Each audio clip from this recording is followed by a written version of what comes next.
Olá, pessoal, sejam todos bem-vindos a mais um episódio aqui do podcast. Hoje eu estou aqui com o arquiteto e urbanista Augusto Magno. Tudo bem, Augusto? Tudo bem, Paulo? Como é que tá? Boa tarde aí para todos. Tudo certo, tudo certo. Boa tarde. E antes de eu começar a falar com você, deixa eu só fazer uma breve apresentação aqui.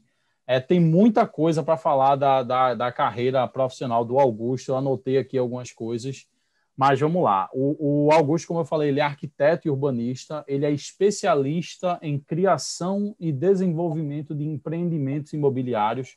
Ele tem mais aí de 15 anos de experiência nessa área. Ele é sócio fundador da Mucambo, pronunciei certo, né? Mucambo, né? Pronto. Isso. Do escritório Mucambo, de Recife, Pernambuco, onde ele cria, desenvolve e presta consultoria para empreendimentos imobiliários de diversas incorporadoras de Recife e região, né? E ele participou da fundação da Halt, Incorporação Design, que é muito famosa aqui em Recife. Se você é de Recife, com certeza você já ouviu falar. Se você é de Recife e é da área de arquitetura e engenharia, você já ouviu falar da Halt. E ele participou da fundação como diretor de produtos imobiliários, certo? E aí existem vários, eu já cheguei a ver vários empreendimentos da Halt, que inclusive teve participação sua, Augusto, e assim, são bem revolucionários comparados com o padrão hoje que a gente tem no mercado, né? Porque a gente tem hoje, principalmente nessa área imobiliária, a gente tem hoje diversos empreendimentos que, na verdade, parecem mais uma cópia do outro, sabe? Não tem muito uma caracterização única, um talento arquitetônico por trás. E só para fechar aqui tua apresentação, o Augusto ele também é especialista BIM. Então, hoje o Augusto utiliza diversos softwares como Revit, ArchiCAD, o Rhino, o Grasshoppers, Dynamo, Navisworks, enfim, qualquer software aí que esteja à mão que resolva o problema, não é assim, Augusto? Exatamente. Sem Legal, legal. esquecer do Excel, né? Sem Oi? esquecer do Excel. Sem esquecer do Excel também. Com certeza, do Excel, que é um amigo de É todo mundo aí. importante. Pois é. E, Augusto, antes da gente começar, antes da gente ir para a primeira pergunta, eu só queria fazer uma observação minha sobre você. É o seguinte, eu acho que hoje a gente tem, e eu não gosto de generalizar, mas isso aqui é uma opinião uma observação que eu faço do mercado. Nós temos diversos arquitetos que eles já têm muita experiência e que são arquitetos que têm um traçado arquitetônico com muita qualidade, enfim, o trabalho arquitetônico muito bom, só que são arquitetos que eles ainda estão vivendo um pouquinho no passado. Eles não abraçaram essas novas tecnologias, não abraçaram enfim, os softwares não implementaram nos seus escritórios. E nós temos também arquitetos mais jovens que agora já entraram no mercado de trabalho com o diferencial da tecnologia. Só que muitas vezes falta um pouquinho de experiência, porque, claro, isso é com o tempo, isso botando a mão na massa. E eu acho que você, se alguém me perguntasse, Paulo, qual seria o exemplo de arquiteto que você conhece, que é o melhor dos dois mundos, eu diria Augusto Magno, porque assim, eu acompanho o seu trabalho, eu vejo a qualidade arquitetônica que você tem na criação dos seus projetos, e em contrapartida, você é um cara que está totalmente por dentro aí das tecnologias, de como aplicar essas tecnologias. Então, eu queria já começar dizendo isso, que é uma observação que eu sempre tive de você. Não, Enfim, isso é um dos motivos para eu ter te chamado aqui, uma honra te ter aqui que no ótimo. podcast, beleza? Que ótimo. Eu fico realmente feliz com essa percepção, né? De fato, não vou fazer aqui falsa juízo, nem falsa modéstia. De fato, isso é o fruto da carreira, né? Com certeza. Que eu criei, então é inevitável que seja dessa forma, tá? Então, Bacana. eu agradeço aí.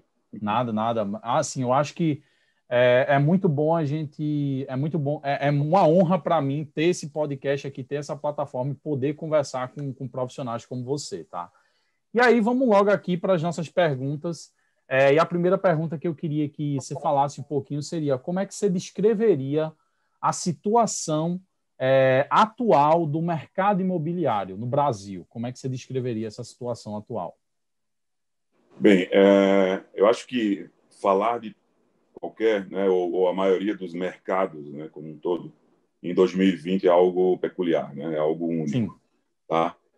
E principalmente a gente falando de mercado imobiliário que sempre, né, desde sempre, né, um dos mercados mais importantes que puxam a economia nacional, e isso vale para os grandes centros, né, evoluídos, isso vale para todos eles. Né? O mercado imobiliário tem junto com a indústria da construção civil, né, que amplia ainda mais essa atuação, né, a gente sabe da importância dele para um PIB de um país. E o que aconteceu é que a gente tem um histórico aí, né, econômico, né, do país, de altos e baixos, enfim, como você falou, minha experiência de 15 anos atrás, desde estágio na universidade que eu desenvolvia, participava, né, colaborava, enfim, com produtos imobiliários, né, com projetos lá nos idos de 2010, né, 2008, enfim, todas as crises que a gente teve até então, até a última aí, depois do grande boom, né, imobiliário no Brasil, em que se construiu de tudo, em que as unidades habitacionais eram vendidas sem nem existir planta. Era só dizer, olha, vai lançar alguma coisa, toma o cheque aí, compra porque é negócio. Porque você tinha crédito, né? E você tinha, sobretudo, um alavancamento aí do valor do metro quadrado que era absurdo, entendeu? Então, entre o tempo que era lançado um produto, naquela época, no boom, até ele ser performado em 3 anos depois, enfim, existia uma diferença, um ganho absurdo, que nenhuma outra fonte, né, de investimento cobrava isso, né, dava isso, ofertava isso. Entendi. Enfim, e aí a gente, quando imagina que depois de uma crise absurda, tá certo? Que parou praticamente o mercado, né? Enfim, 2014, 2015, né? 2016, tá certo? Dentro de uma realidade absurda para a cadeia como um todo, né? Que aí eu estou falando desde quem desenvolve os produtos imobiliários até toda a cadeia de profissionais, já que a gente está falando especificamente de arquitetura, que faz as ambientações, né? Que atua na outra ponta. Isso eu consegui observar isso claramente, sabe? Quando aquele dominó vai caindo, e você vai vendo as pessoas perdendo ali a sua capacidade, né, de atuação profissional. Isso foi incrível, assim. E aí, depois disso, sobre uma lógica, né, de que chegando no fundo do poço sempre existe aí uma volta, né? Isso é histórico, né? Isso é cíclico, né? Você tem uma volta, uma recuperação daquele mercado, e foi o que aconteceu quando você citou, né? Quando eu participei ali daquele momento com a Halt, né? Quando a empresa foi fundada e a gente começou a desenvolver os primeiros produtos, tivemos aí uma projeção de crescimento específica, né? Isso aí observando o país como um todo, tá? Sim, sim. E aí a gente viu obviamente, a nossa participação dentro daquele processo, e foi aí que tudo, de fato, começou a se recuperar. O mercado imobiliário, se você fizer uma breve pesquisa, né, nos dados da CEBIC, são dados de 5 anos, né, para cá, junto com a Brain, que é uma empresa de inteligência imobiliária, eles fazem análises trimestrais que mostram muito bem isso, né, o crescimento do mercado imobiliário, E esse ano, justamente no ano de 2020, né, o 2019 já tinha sido excelente, tá? Principalmente nos grandes centros. Eu não gosto nem de colocar muito São Paulo no meio da comparação, porque São Paulo é único sempre nessa resposta, né? Então, você vai ver lá, os gráficos são muito diferentes. É praticamente 50% da proporção nacional aí, em termos de volume, né? Em termos de resultado. Mas você vê, em 2019, houve uma recuperação muito boa, tá? E aí se esperava para 2020, não algo como no boom, né? Porque ali foi surreal, né? Uma coisa fora da curva mesmo, tanto que tem suas consequências, mas é algo muito bom. E aí fomos todos aí, né? enfim, tivemos esse impacto, né, da pandemia, estamos tendo ainda, mas nos meses ali de março, abril, né, e maio, você vai ver o mercado parou completamente, porque ninguém sabia o que é que ia acontecer, ninguém sabia qual seria a projeção, né, quando iria acabar, de que maneira que iria voltar. Então, a gente viu aí 500 mil lives sobre o novo normal, né, sobre todo mundo querendo adivinhar o que poderia vir a ser. E, obviamente, não só querendo adivinhar, né, querendo vender também. Com certeza. Estava todo mundo parado, então você tem que falar alguma coisa para ter um resultado.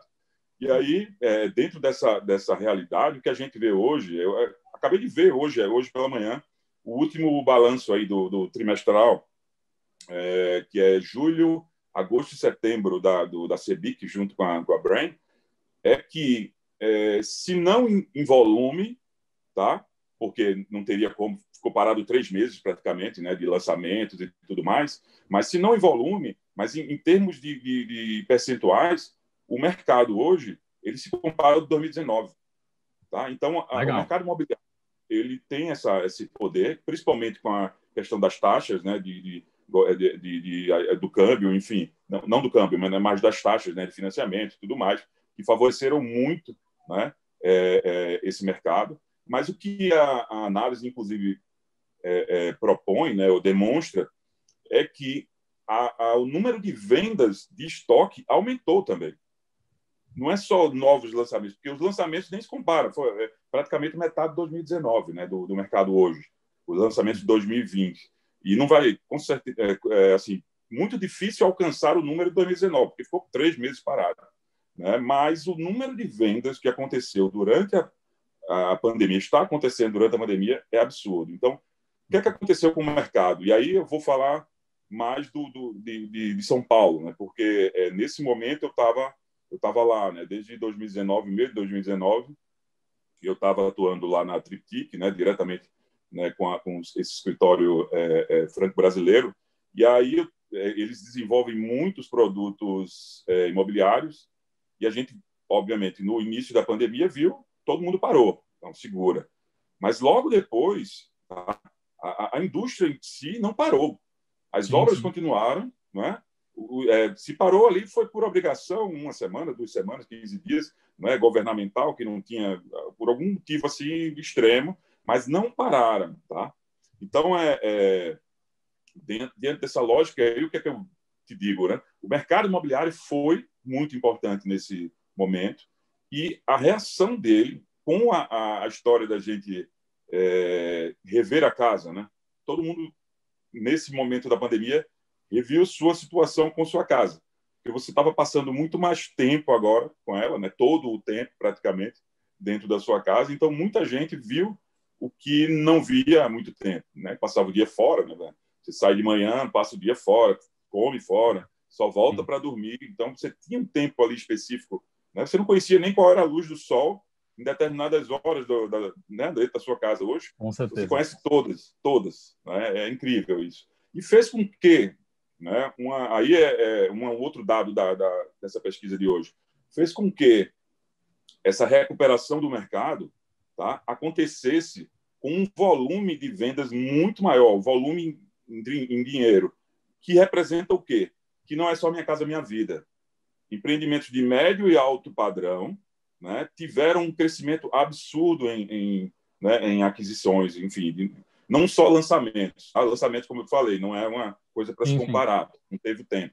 Mas a compra de estoque, né, e eu te digo assim, a quantidade de mansões que foram iniciadas esse ano nos condomínios de alto padrão lá de São Paulo, não está no GB. Eu conheço pessoal que faz que está construindo, né, as construtoras, os projetistas, enfim, a quantidade de pedidos absurda, sabe? Assim, uma coisa fora do... Todo mundo querendo, na lógica de eu preciso de uma casa maior, óbvio, estou falando de uma parcela, 5% da população praticamente, aí, que tem esse poder aquisitivo. Mas isso aconteceu em vários ingredientes diferentes também nas outras classes. Tá? Então, primeiro, todo mundo teve que estar em casa, às vezes nem tem gente aí que a família toda dentro de casa não cabe. Então, você tem que, de alguma forma, mexer isso. Né? Então, todo o mercado ele reagiu de uma maneira bem peculiar por conta dessa questão da pandemia. E a realidade que a gente tem hoje é de um crescimento ainda maior, tá? Que se espera, e que também está sendo muito claro, né, nos últimos 3 meses, essa análise que foi feita, que se espera aí para 2021. Uma questão específica sobre o mercado, que é o seguinte, né, se fala muito o seguinte: olha, só lancem produtos até dezembro. Lançar produto, vender em janeiro é impossível, é quase impossível você conseguir vender alguma coisa. A gente já, na época da Halt, o primeiro produto que lançamos, que foi o Maré, né, quebrou esse paradigma aí, tá? Obviamente que é um produto de metro quadrado de VGV, não tão grande quanto os grandes lançamentos dos grandes centros, né? Mas foi um paradigma quebrado aí. Tá? Então, você lançar fora dessa lógica, os 3 melhores meses são os últimos meses do ano. Então, é como se até o Natal, se você lançar, suas chances são muito grandes. Aí, e o que se fala hoje é que janeiro vai se comportar como dezembro, por conta justamente dos 3 meses parados. Então, vai existir ainda uma força, né, no mês de janeiro, é o que se espera, uma força em 2021. Então, essa é a realidade que a gente tem hoje do mercado. Muitas oportunidades, muitas vendas, e o volume de vendas muito alto por conta dessa faixa aí, né, de alto padrão, que mudou completamente a história do mercado. Tá? Que bacana, que bacana. Gente, para você que está escutando, se você está escutando no Spotify, vai lá no YouTube. Aqui no YouTube eu vou colocar na descrição o link para esse balanço trimestral do CEBIC, não é, Augusto? Isso. Pronto, eu vou colocar o link aqui. Pela Brand, né? Inteligência imobiliária. Pronto. Então, eu vou colocar aqui embaixo para vocês darem uma olhada. E eu também vou colocar aqui embaixo o link do projeto Maré da Halt. Eu vou pegar lá no site oficial lá da Halt para vocês conhecerem, tá? Eu trabalhava numa empresa de esquadrias e eu cheguei a trabalhar um pouquinho com esse projeto. Então, eu conheço o projeto Maré da Halt também. É interessante. E você já tocou um pouquinho aí, um ponto até interessante, até da próxima pergunta, que encaixou totalmente aqui com o que você estava falando, que é que quais são as expectativas, né? As expectativas em relação ao mercado imobiliário para os próximos anos. Então, aí você falou, né, que as vendas estão crescendo. E em relação aos lançamentos, Augusto, a gente pode esperar que em 2021 vai ter enfim, pelo menos esse número aí de lançamentos vai voltar ao normal? Como é que você encara isso aí? Isso tem a ver, na verdade, com um outro aspecto que eu gostaria de colocar, e aí, obviamente, responder essa tua pergunta, que é a questão do quão o mercado imobiliário não mudou, né, nesse tempo todo aí do século passado até o século em que vivemos. O mercado imobiliário simplesmente não mudou. Tá? Ele é feito, continua sendo feito da mesma forma.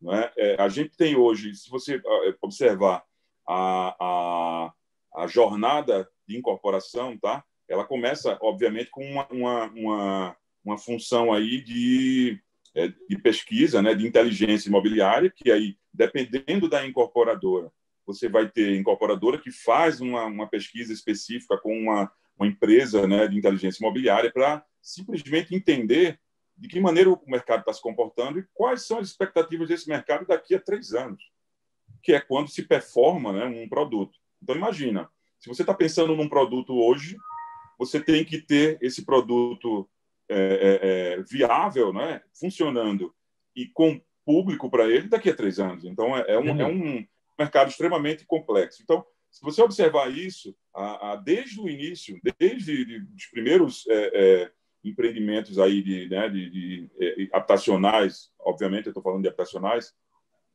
que você tem essa lógica. Então, o incorporador aposta, tá certo, que naquele determinado terreno ele vai desenvolver um produto, vai gerar um VGV e esse VGV vai ser contemplado. O VGV é o valor geral de vendas.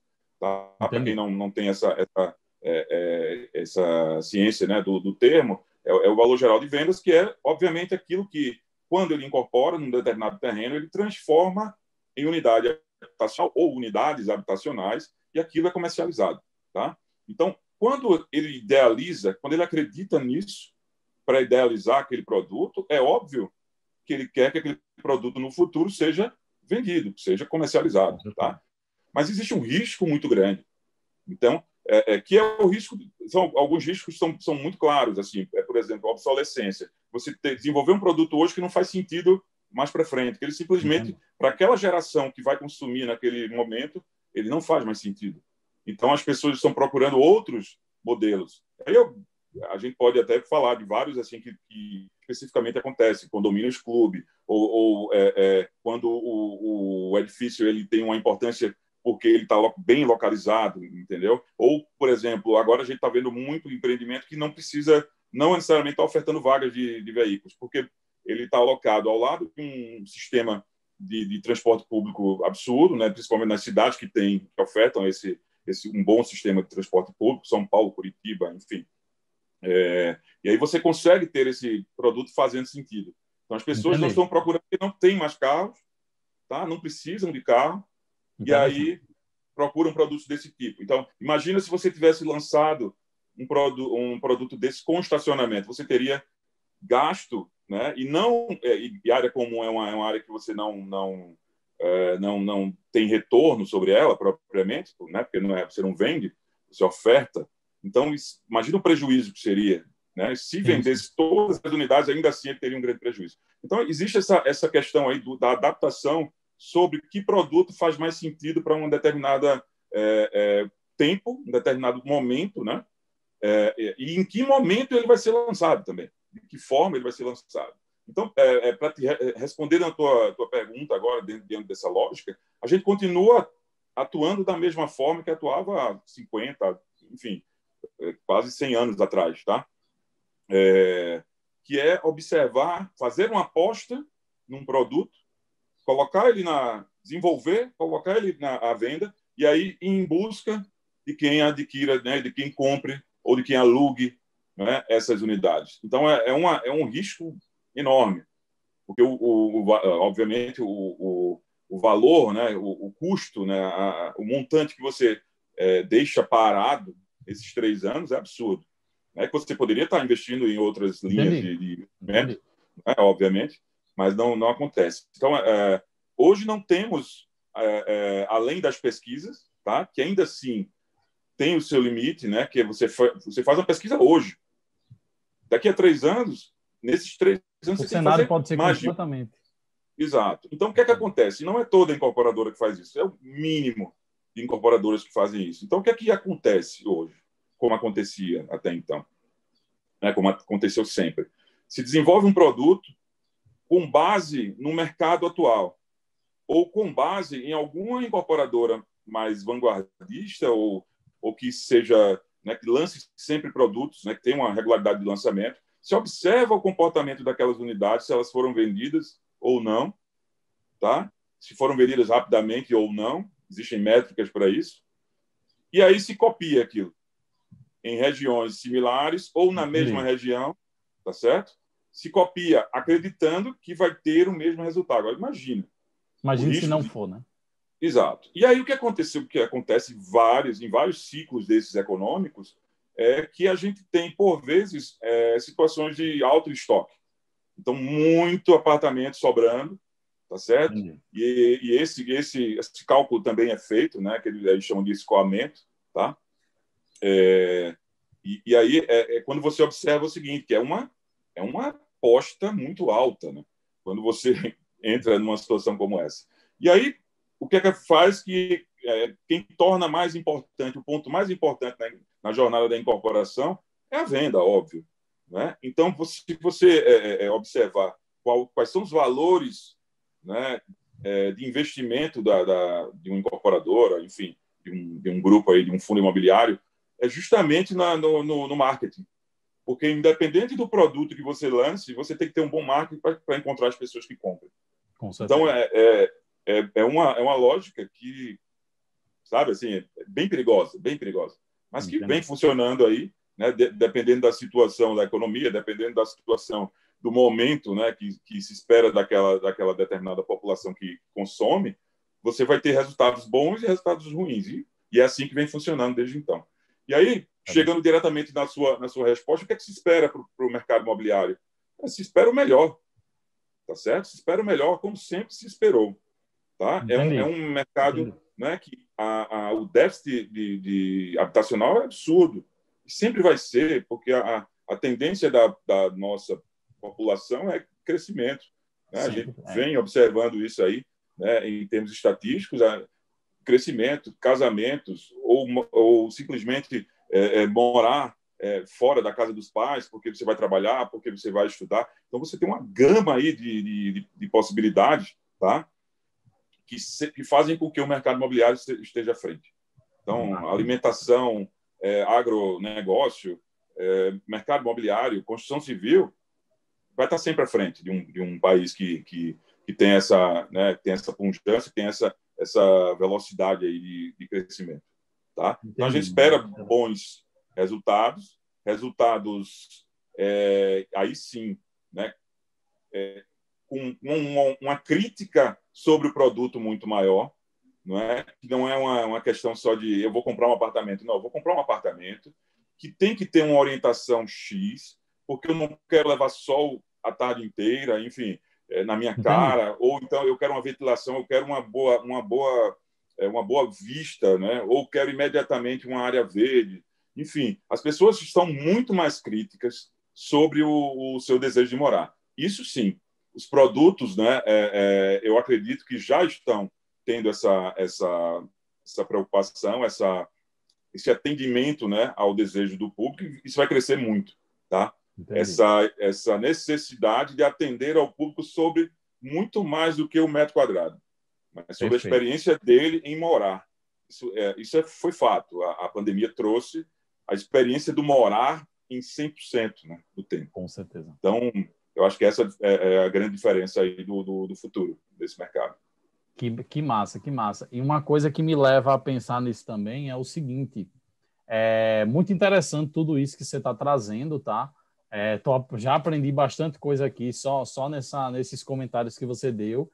E aí eu vejo a importância de você ter muitos dados em relação aos diversos locais, né? É por isso que tem gente que até tenta aplicar data science, enfim, ciências, onde a pessoa possa criar, enfim, um banco de dados para que a pessoa possa ter previsões mais assertivas, mas nunca vai chegar aos 100%.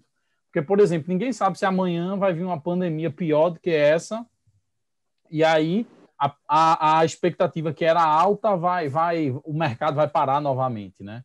Então, assim, Exato. Sempre e não tem como você, por exemplo, os empreendimentos vão demorar um tempo, desde o planejamento até a entrega, né? Então, assim, não tem. Se fosse uma coisa que você planejava hoje, daqui a 6 meses estivesse pronto, era muito melhor, né? Era muito mais fácil prever. Mas, infelizmente, não tem como. Então, muito interessante tudo isso que você está falando, tá? E aí, como é que você vê, que é uma pergunta que eu já estou fugindo aqui do script, mas eu queria que você comentasse um pouquinho sobre essa questão da tecnologia. Como é que se aplica essa questão do estudo, do levantamento de dados, data science, enfim, dentro do mercado imobiliário? Então, o mercado imobiliário, ele o início de tudo é o solo, né?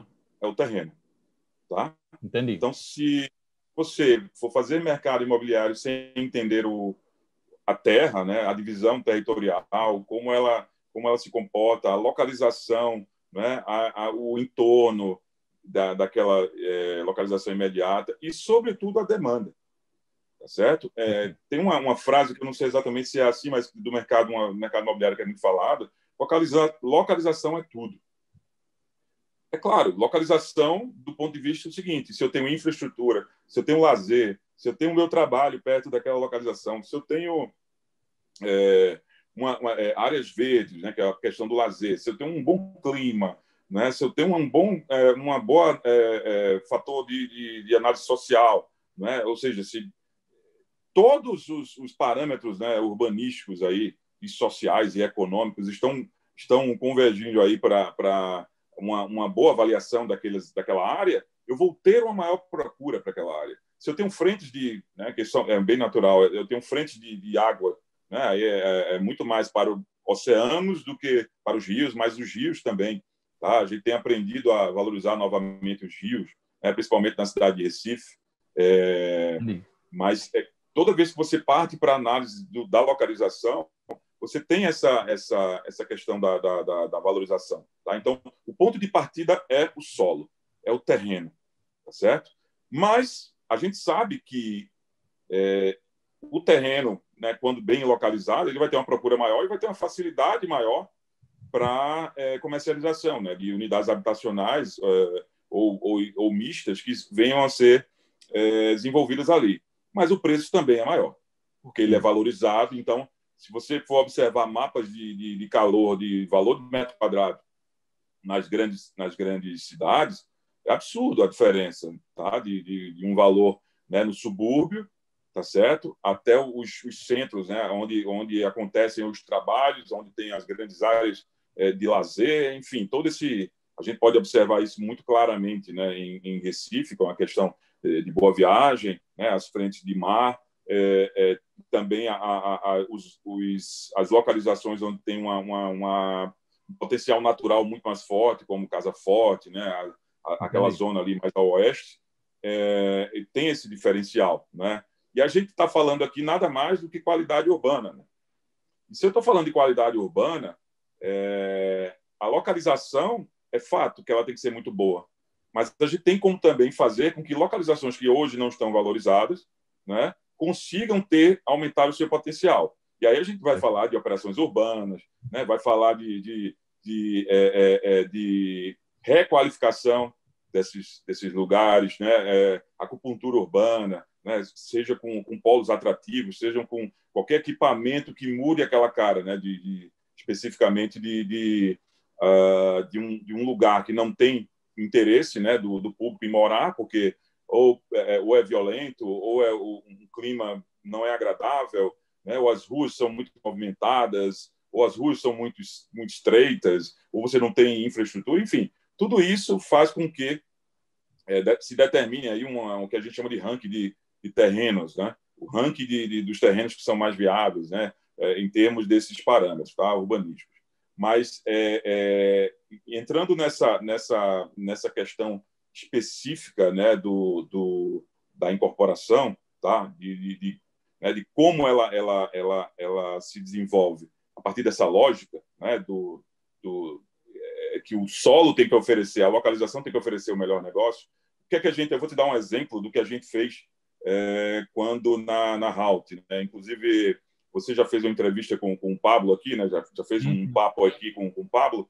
A gente desenvolveu lá, não sei se ele falou sobre isso, eu não lembro agora, mas dentro da empresa a gente desenvolveu um algoritmozinho que fazia uma análise de dados GIS, né? De geográficos, e geométricos, né? De uma determinada área da cidade, né, que tinham a ver, né, e dentro daquela lógica, aquela busca que a gente fazia, aquele filtro, ele tinha a ver exatamente com o tipo de indústria que a empresa queria, né, com o tipo de produto que a empresa queria para a indústria dela, obviamente, né, para a produção daqueles produtos. Então, a gente fez uma experiência com isso, foi muito legal, né, que a gente conseguiu mapear os terrenos que tinham a maior viabilidade, né, dentro daquela lógica de, eu vou até tanto de VGV, então, para eu ter tanto de VGV, eu tenho que ter tanto de metros quadrados, né, com terrenos que tenham essa viabilidade geométrica. Então, esse algoritmo ele fazia uma identificação específica sobre essas áreas.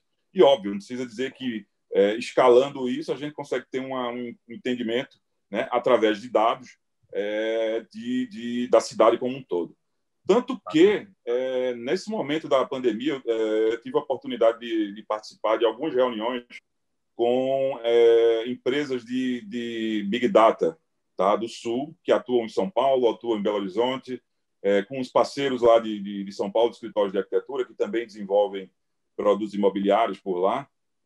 A gente iniciou um desenvolvimento de uma plataforma de análise justamente da viabilidade desses terrenos. Então, uma análise mais macro dessa informação de Big Data, e aí eu estou falando de Big Data no num nível que extrapola a questão urbanística, tá certo? Do ponto de vista que eu falo geométrico, de localização em si, né? Da geometria em si, né? Porque a gente ia para um nível de análise, por exemplo, da saúde financeira dos proprietários, entendeu? Uma projeção de viabilidade sobre um determinado terreno, da viabilidade dele ser comercializado ou não. Então, se você observa né, o perfil daquele proprietário ali, você consegue colocar uma medição para aquela área, dizendo o seguinte: olha, ela é mais viável de fazer negócio ou não. Então, eu estou indo lá atrás, né? Que comumente no mercado, o que é que acontece? O terrenista ele oferta, o corretor conversa com o dono do terreno, ele entende que aquilo é um bom negócio e ele vai lá ofertar a incorporadores ou construtoras, enfim, levando o terreno, né? Levando o terreno para a oferta, e aí sim a incorporadora vai fazer uma análise sobre aquilo. Geralmente contrata um arquiteto, né? Ou tem um arquiteto dentro do seu corpo lá, né? E que faz essa análise de viabilidade e diz: olha, aqui é viável isso. Agora não, a gente está partindo para uma ação ativa, tá certo? Que é entender a cidade sobre um aspecto muito amplo de informações, entender a viabilidade dela, tá certo? De cada uma dessas áreas, de cada um desses lotes, entender também quais lotes não têm hoje uma grande procura e por quê, e de que maneira aquilo pode ser requalificado para que eles aí sim tenham essa intenção. Então, é você usar a tecnologia de modo ativo, né? Eu falei anteriormente que é um mercado extremamente conservador, tradicional, enfim, que funciona da mesma forma há quase 100 anos, e eu estou falando de uma ação que muda completamente isso, que é você observar os potenciais de maneira ativa, tá? Então, isso foi um ponto muito importante e vem acontecendo aí vários agentes. Eu tenho acompanhado, né, o pessoal aí do Sul, principalmente, desenvolvendo ferramentas com essa ação ativa, tá? Enfim, se você fizer uma breve pesquisa aí na Austrália, você vê também vários equipamentos, várias ferramentas, plataformas com essa intenção também, de intenção até mais ampla, que envolve comércio, indústria, né, de observar quais são os potenciais, tá certo? E já entrar de maneira, fazer uma análise ativa sobre o solo, né? Qual Legal. O potencial dele para um determinado produto e como esse produto impacta nas outras localizações, entendeu? Então, você muda completamente o fluxo tradicional, né? E dá mais segurança, aquela segurança que a gente falava anteriormente, sobre que tipo de produto é mais viável para uma determinada localização. Tá? Perfeito, perfeito. Muito interessante. E aí, nisso tudo, eu vou aqui para a próxima pergunta, que seriam, beleza, se você está nos escutando agora, você já conseguiu entender muito sobre o mercado imobiliário, como é que funciona, como é a dinâmica do mercado. Eu estou tendo uma super aula aqui, porque nunca foi um tema que eu pesquisei muito, mesmo conhecendo, enfim, ser arquiteto, por estudar as coisas relacionadas à arquitetura, mas agora eu acho que a pergunta que chama mais atenção, né? Quais são as oportunidades para arquitetos dentro do mercado imobiliário? Aproveitando tudo isso que você falou do mercado, da dinâmica do mercado, quais são as oportunidades, as melhores oportunidades para arquitetos dentro desse mercado? Perfeito. Eu falei antes da história da gama, né, de atuação do arquiteto por conta do mercado imobiliário, né? Então, você vai desde da análise lá, do desenvolvimento, da viabilidade, até a outra ponta da ambientação da unidade habitacional, né? Que é onde existe um maior número de arquitetos trabalhando, na ponta final. Por que isso acontece? E aí é a grande história. Por que isso acontece? Porque a gama maior, né? Ou seja, a quantidade de arquitetos é bem maior na ponta em que você personaliza as unidades habitacionais do que na criação delas.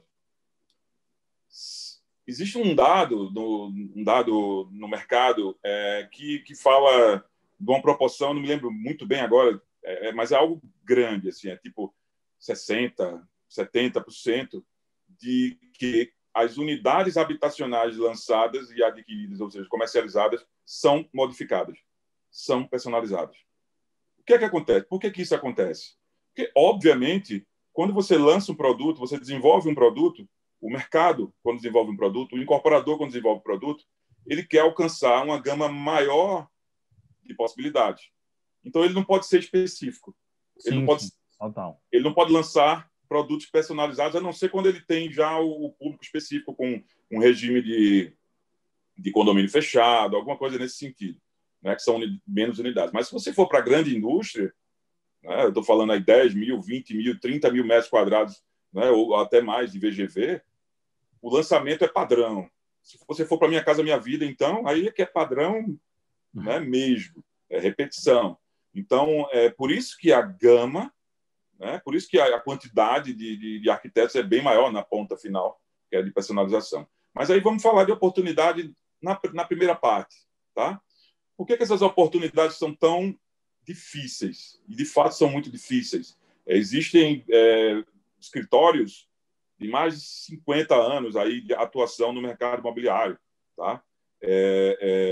E isso quer dizer o seguinte, se um escritório desse aí, né, pega por ano aí mais de 20, 30 projetos, só o escritório, é óbvio que vai ficar rarefeito para os demais, né, para os outros escritórios. Então, você Entendi. tem escritórios que são conhecidos só por desenvolver, né, produtos imobiliários.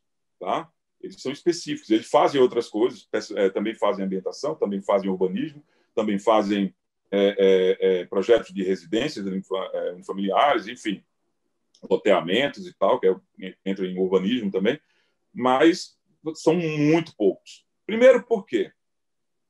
Você tem um histórico, né? Você tem as incorporadoras, em sua maioria, isso vem mudando, mas as incorporadoras, em sua maioria, têm muito tempo de atuação, 30 anos, né? 40 anos, 25 anos, enfim. E elas confiam, obviamente, em um produto com um risco desse, elas confiam em projetistas específicos. Exato. Não é difícil, não, sem querer fazer um trocadilho, né? Não é difícil, não é complexo você aprender a desenvolver produtos imobiliários. Mas é preciso muita dedicação para isso, é preciso tempo para isso. Você precisa ter uma carreira fazendo aquilo, você precisa ver exemplos, você precisa trabalhar com quem já trabalha. Enfim. Entendi, perfeito. Mas você busca, de um lado, segurança, né? O incorporador, que é o grande contratante dessa história toda, ele procura segurança, então ele vai para os projetistas que ele já conhece, que tem aquele know-how. Né? Então, a troca de excelência, digamos assim, né? Eu tenho os grandes arquitetos, como você bem citou no início, os mais antigos, os de know-how, enfim.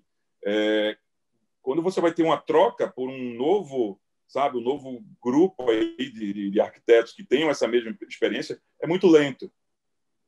Na cabeça dos incorporadores, isso funciona assim, tá certo? Então, você tem alguns que inovam, alguns que são realmente fora da curva, então você vê eles conseguindo mercado, tá certo? Mas o mercado a concorrência é muito grande, entendi, tá certo? Então, você vai ter essa questão aí sempre. Mas o que é que pode mudar? Vamos lá. O que é que pode mudar e o que os exemplos mostram? Toda vez que o arquiteto atua só como um prestador de serviço, né? um grande prestador de serviço, que idealiza um edifício, ele tá submetido a esse tipo de escolha por parte do incorporador. Mas ele, se a partir de um caminho que ele traçar, né? de uma lógica que ele traçar de negócio, ele pode atuar como incorporador. Ele pode atuar de diversas maneiras. Ele pode atuar como um corretor, ele pode atuar como um gestor dessa lógica toda aí de territorial, tá? De análise. Ele pode atuar com inteligência imobiliária, tá certo? Ele pode atuar como consultor em fundos imobiliários. Tem diversas ações em que o arquiteto deixa de ser um prestador de serviço e passa a ter uma atuação ativa do negócio. Tá? Então, isso é muito importante. Essas oportunidades são importantíssimas. Tá certo? A gente sabe de toda a dificuldade, né, que se tem em você. Agora eu quero ser incorporador. Putz, vá atrás de comprar terreno. Vá conseguir a grana para né? A não ser que você já tenha um suporte aí anterior, que seria ótimo se você tiver, você vai ter que ter uma habilidade de negócio muito grande. Porque se você vai fazer incorporação, a primeira coisa que você tem que fazer é convencer o terrenista a entrar com você no negócio. Entendi. A fazer a chamada permuta, né? Em que ele oferta o terreno ou com algum custo ou sem custo inicial, né? Com que não se precise, né? Desembolsar nesse momento. E aí você volta para ele retorna para ele com um percentual de unidade, né? Quando performado. Mas imagina, é convencer uma série de pessoas, né? Que é possível. A gente sabe de exemplos, né? Assim. Mas se você convencer várias pessoas a entrar com você no negócio, Entendi. é um bom negócio, é um bom negócio. Mas sem exemplos, as pessoas não confiam, tá? É difícil. Então você tem que ter uma capacidade aí de convencimento, né? Uma capacidade forte com outras ações, com network, tá? Mostrando o seu trabalho, você consegue convencer as pessoas a entrar com você no negócio. Então, basicamente é isso. Se for um bom negócio, né, e você conseguir convencer de que tudo vai ser muito organizado, muito propício a resultados, você vai conseguir. Não é fácil. Não tem nada fácil, né? Quando os ganhos são grandes, Exatamente. os riscos são grandes. E o resultado, aí para chegar no resultado, é muito difícil. Não vai ter nada fácil. Que massa, que interessante é isso que você está compartilhando aí com a gente. E aí, eu acho que para fechar esse pensamento, eu queria te perguntar agora. Sim, só que antes da próxima pergunta, só gostaria de dizer isso. Você passou agora para, se você que está escutando, você é arquiteto, você quer, ou até você não é nem arquiteto, mas você se interessa por essa área, você quer entrar, quer trabalhar com essa área, porque não necessariamente você precisa ser arquiteto para você se envolver com essa área, né? Você pode atuar em outras... Incorporador, você tem diversas Exatamente. formações, né? Tem economista, tem engenheiros, tem médicos, tem... Exatamente. Então, grande. Assim, você já tem aí, o Augusto já compartilhou com você o caminho das pedras, compartilhou com a gente o caminho, né? Que não tem nada de fácil, não tem nada é uma coisa comum de acontecer, é fácil, você é recém-formado, você já vai fechar uma parceria, isso é ilusão, sabe? E é aquela questão, se você quer, se uma coisa ela tem um grande potencial de retorno e pouquíssima gente faz, é uma coisa extremamente difícil de fazer, né? Então, a gente vê que pouca gente, assim, se a gente for comparar o percentual, né? Como você falou, a maioria dos arquitetos estão na ponta da personalização ali, né? Enfim, dos apartamentos, enfim. Exato. Mas aí, para complementar isso que você disse, eu gostaria de te perguntar como os arquitetos eles podem se especializar desenvolvendo projetos para o mercado imobiliário. O que é que você diria se por exemplo, eu sou recém-formado e eu estou chegando para você agora, Augusto, eu quero me especializar nessa área, eu quero atuar nessa... Atuar, você meio que já falou a estratégia aí, mas eu quero me especializar para desenvolver os projetos, para desenvolver esses produtos imobiliários. Que conselho você daria para mim? Veja, eu acho que o primeiro de todos é você, quando estudante, estagiar em escritórios que desenvolvam produtos assim. Perfeito. É o melhor lugar para você aprender isso, porque é contínuo. Não é só uma disciplina que você vai ter na universidade que vai fazer toda a diferença, porque não vai. São muitas nuances, são muitos detalhes, né, que justamente vem de onde? Vem justamente de onde você busca a informação para desenvolver produtos como esse, que é das leis urbanísticas, né, das leis de ocupação, né, planos diretores, todos aqueles parâmetros que te permitem, ou que ditam, de certa forma, as regras para você desenvolver um empreendimento imobiliário. Só que só isso não basta. Você tem que entender também a lógica do mercado. Você não, me dá um terreno de 1.000 metros quadrados, por exemplo, com um potencial de 2.000 para eu construir como área privativa, eu vou lá construir 2.000 metros, tá certo? Para serem vendidos, né? 2.000 metros em apartamentos. Mas se esse apartamento não faz o menor sentido para o mercado, você não vai conseguir vender esse projeto para ninguém. Então você tem que entender né, de que forma aquele produto se insere no mercado também. Então, é muito de... toda vez que a gente vai trabalhar com um novo produto, a gente precisa estar muito antenado, né, com o que está sendo com todo esse mercado. Então, aí já entra uma outra questão. Se você precisa estar muito ligado às informações do mercado, você precisa ler muito sobre leis, tá certo? Sobre as leis que eu falei, sobre as normativas, principalmente normativas técnicas, né, principalmente depois de 2013, né, com a norma de desempenho, especificamente para habitacionais. Você precisa entender daquilo tudo para propor, tá? Para ter o know-how, ter a ciência do que está fazendo. Então, como eu falei, bombeiros, né? As normativas dos bombeiros, as normativas de iluminação, as normativas de ventilação, tá? Não só a questão de área em si, né? Do resultado de VGV ou do produto em si, como ele corresponde. Tem algumas especificidades assim que eu lembro agora, que eram muito comuns. Aí, quando você começou esse nosso papo aqui falando, né, justamente dos projetos mais antigos, né, que até então se produzia nas cidades, que é principalmente Recife, que a gente chama dos banheirões, né, tudo revestido de uma forma só, as plantas muito semelhantes, muito parecidas, e vem disso aí, sabe? Vem dessa lógica. Eles têm uns termos que usam, chama índice de compacidade. Tá? Se você faz uma fachada muito recortada, essa fachada custa muito caro. Entendi. Então, a fachada com perímetros maiores são fachadas que, para uma determinada linha de incorporação, não fazem o menor sentido, porque eles vão gastar muito para vender no mesmo metro quadrado. Então, Entendi. por isso que os apartamentos, os prédios são tão parecidos.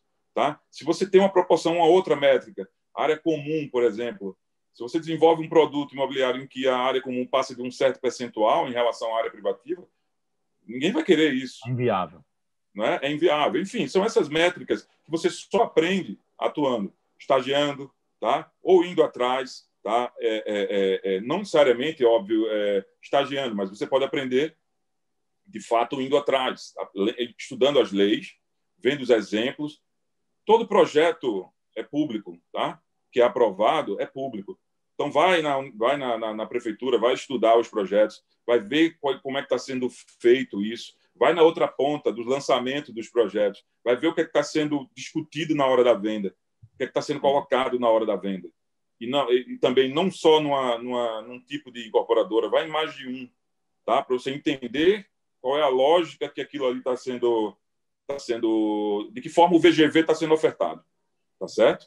Então, essa visão crítica não vai fugir nunca, né? Para qualquer área que a gente atue, a gente tem que ter uma visão muito crítica sobre os dados, sobre as informações. Então, é isso que eu digo. Procure oportunidades, seja no estágio, seja por conta própria, né? Vá lá e aperreie quem tiver que aperrear. Os arquitetos gostam de conversar. Tá? Eu falo, eu gosto de conversar, eu gosto de discutir meus projetos, enfim, fiquem à vontade, aproveito aí para, se quiser entrar em contato pelas redes sociais, não tem problema, a gente vai discutir horas sobre isso. Então, é assim que se aprende, tá certo? É assim que se aprende. Legal. E você que está escutando, eu não sei se eu já disse isso, mas, enfim, todos os links das redes sociais do Augusto eu vou deixar aqui na descrição do vídeo. Então, o Instagram dele, o site da Mucambo, enfim, para você dar uma olhada lá. E é muito interessante tudo que você está falando, Augusto. E eu acho que durante a faculdade de arquitetura, se a gente não tiver cuidado, a gente é levado muito a sonhar com projetos bem diferentões e tal, e coisas bem recortadas, fachadas. E assim, a gente... E é bom. E é bom. E é bom. Mas você tem que saber exatamente de que maneira usar. Exatamente. E eu acho, e não é só porque eu estou entrevistando você que eu vou falar isso, é justamente por causa disso que eu estou entrevistando você, que é justamente um ótimo exemplo de como você pode sair do padrão, mas ainda fazendo alguma coisa viável, é o que eu vejo nos seus projetos. Então, eu não lembro o nome do projeto da Halt, mas foi o primeiro projeto da Halt que eu acredito que você estava envolvido. Acho que ele era lá em Casa Amarela. Eu não lembro o nome do projeto. Deve ser o BMRX, que é o edifício vertical.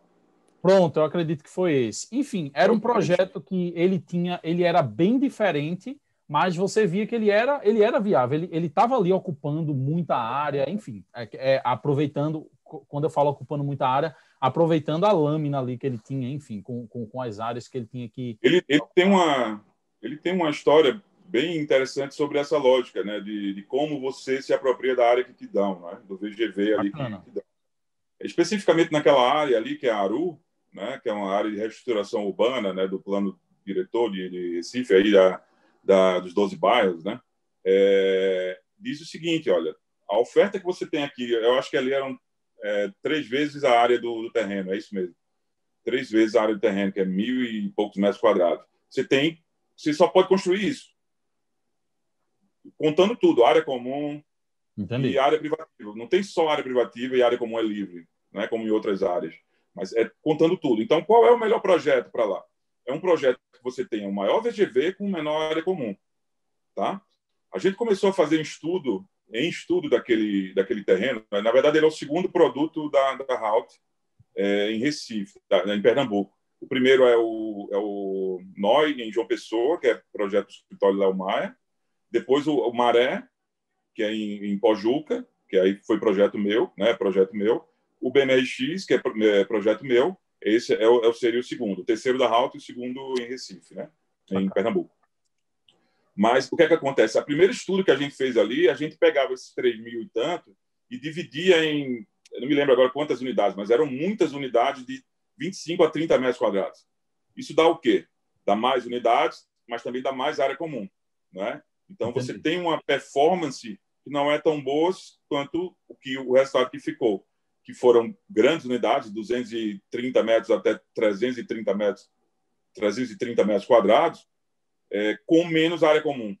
Então, você vende mais do que oferta a área comum. E aí, mas não foi só por isso, né? Você tinha valeria a pena também desenvolver produtos com 25, 30 metros quadrados. Mas ao longo do processo de incorporação, foi feito um trabalho que é muito semelhante a um trabalho de uma pesquisa, que é, na verdade, você, como é condomínio fechado, você vai de encontro às pessoas ofertando um produto. E fez sentido, né, na cabeça do incorporador, mudar o produto, e a gente mudou, adaptou o projeto, tá? De unidades menores para grandes unidades, né? Com aquela história do duplo deck, enfim, piscinas privativas, e aí, enfim, isso aí vocês podem dar uma olhada melhor lá no site. Bacana. Eu vou deixar o link aqui desse projeto aqui também, tá? Para quem estiver escutando.